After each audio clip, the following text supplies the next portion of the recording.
Hi Candy Kids, today I'm going to teach you how to make a shape cuff. You can make triangles, squares, hexagons, pentagons, stars, any kind of shape that you want to with this technique with a little bit of modification. So let's get started. Today I'm going to teach you how to make a triangle. You can use the same theory and practice for all cuffs of this type. I really recommend that you learn how to make a plain peyote stitch cuff before trying this technique. I'm going to link to a card right here so you can take a look at that and then come back to this video once you finish that. So I'm going to add on 10 pink beads. Because this triangle cuff has 3 sides to it, I'm going to do each side a different color. So what's really important is every cuff should be an even number, and the even number should correspond to the number of sides. So if you were going to make a triangle cuff, we're going to use 30 beads, and that's going to be 3 sides. So it's going to be 10 beads for each side. For each corner, we're going to add on an additional bead, and that's how you get the triangle shape. So it's going to be a total of 33 beads for the base of this cuff. Okay, so once you've added all your beads, we are going to tie it off. Now we can take our scissors and cut off the excess end. So now you can see our string is between this pink and this blue bead. I am going to add a blue bead onto the string. We're going to string all the way through every single blue bead here, like that. Pull your string all the way through. It should give you something like this, and you can see that this has a little bit of a point now, and you can see that there is a string on the outside of that bead, and that's okay. That's what we want. That's what's going to make our points. So now we're going to add on a yellow bead, string into the next yellow bead, and all the way through every single yellow bead following. So now you can see there's 2 points.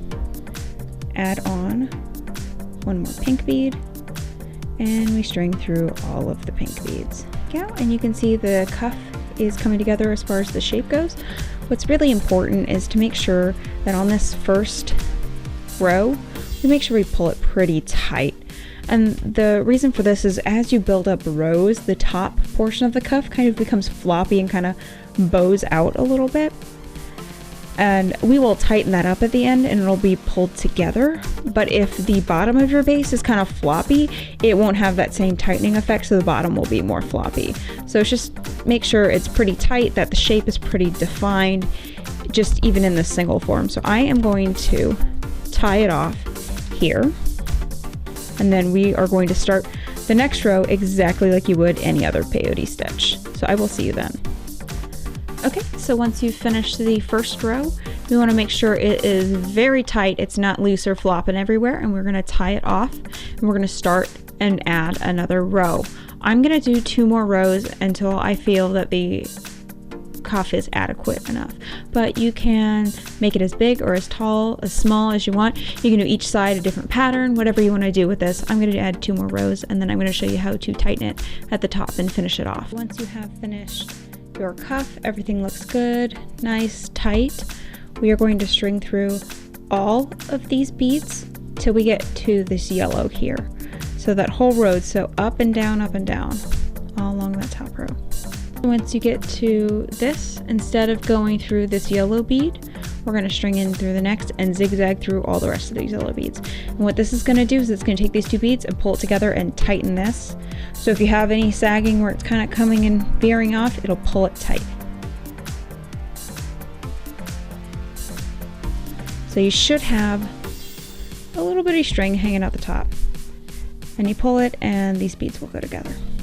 So once you get to this corner, again, we're not stringing into this bead, we're going to the next. And we're going to string and zigzag through all of the pink beads. So we're at the blue, and you can see that unlike the yellow and blue where there's a dip, and the pink and yellow where there's a dip, the blue does not have a yellow, it has one sticking up, and that's only because this is an odd number stitch, because remember, we did 30 beads plus the 3 corner, which makes it 33 beads. So what we're going to do instead is I'll string through maybe 4 of these beads here, and then we'll tie it off and finish off the cuff, just to make sure it's tight enough. Here we go. So we pull it nice and tight, make sure that nothing is sagging, it doesn't look wonky, and we're just going to tie it off. And that is it. That's all you need to know how to make any kind of shape cuff, any kind of shape you want to. You can use this technique for anything. I actually made a star cuff earlier myself. So this was made using the same exact technique here.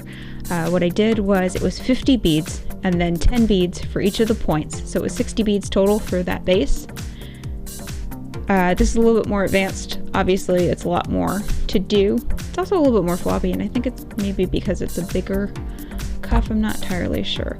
But I thought it was kind of interesting. But you can make squares, triangles, hexagons, whatever you want. Doesn't matter. All using the same exact technique. If you have any questions, leave a comment below. You can always follow me on all of my social medias. They will all be linked down below.